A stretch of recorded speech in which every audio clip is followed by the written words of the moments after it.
कोविड-19 की वैक्सीन आ चुकी है, वैक्सीनेशन का प्रोसेस शुरू हो चुका है। फिर डर और घबराहट किस बात की? यानी कि वो लोग जो ये कहते थे लॉकडाउन के समय कि कोई वैक्सीन आए, जल्द से जल्द आए तो मैं पहला वो व्यक्ति होऊंगा जो ये वैक्सीन लगवाऊंगा, वो भी आज सोच रहे हैं कि ये वैक्सीन लगवाऊं या नहीं लगवाऊं।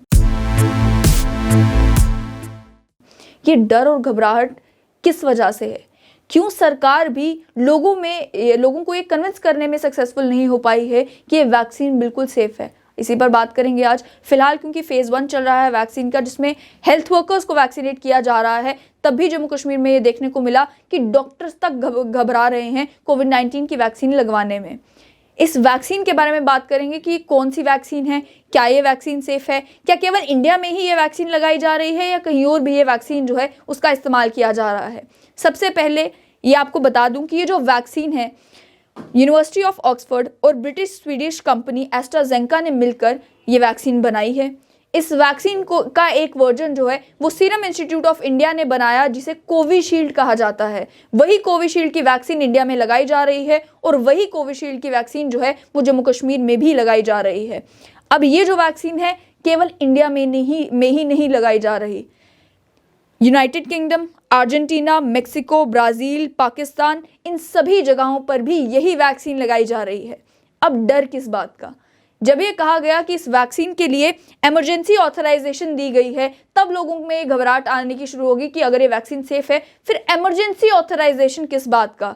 तो मैं आपको ये बता दूं कि पहले दिसंबर 30 को यूनाइटेड किंगडम ने और अर्जेंटीना ने इस वैक्सीन के लिए इमरजेंसी ऑथराइजेशन दिया और उसके 3 दिन के बाद जनवरी 3 को इंडिया ने भी इस वैक्सीन को इस्तेमाल करने के लिए इमरजेंसी ऑथराइजेशन दे दिया।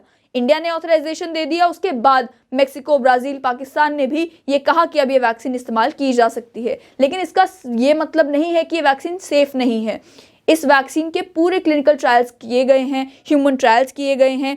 ये कहा गया है कि इस वैक्सीन के 131 केसेस जो हैं कोविड-19 के भी ट्रायल किए गए हैं यूनाइटेड किंगडम में और ब्राज़ील में।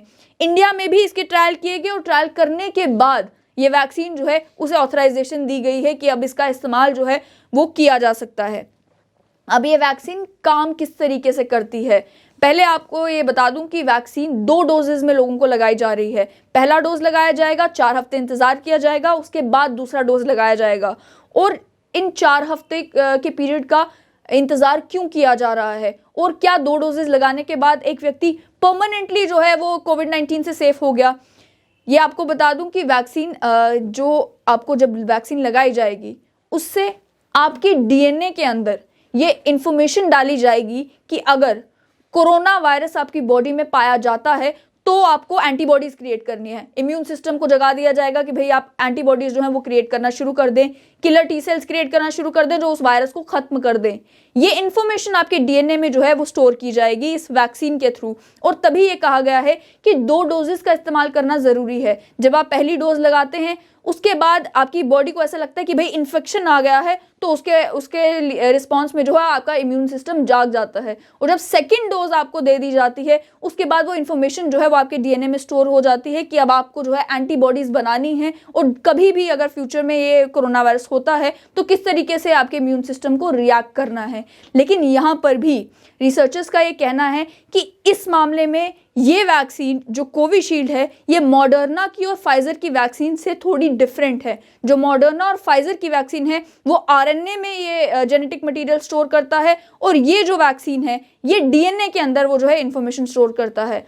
साथ ही में रिसर्चर्स का ये भी कहना है क्योंकि ये नहीं मालूम कि एक बार ये वैक्सीन लगाने के बाद वो एंटीबॉडीज आपकी बॉडी में कितनी देर तक रहेंगी, कि कब तक आप जो है वो इम्यून रहेंगे कि आपको कोविड-19 का इन्फेक्शन नहीं होगा। इस वजह से 2 डोजेज लगाई जाती हैं और ये उम्मीद है रिसर्चर्स को कि क्योंकि हमारे इम्यून सिस्टम के अंदर मेमोरी बी सेल और मेमोरी टी सेल होता है, यानी कि कभी भी कोई बीमारी होती है तो बॉडी को याद रहता है कि ये बीमारी हुई थी, इसके रिस्पॉन्स में हमने ये किया था।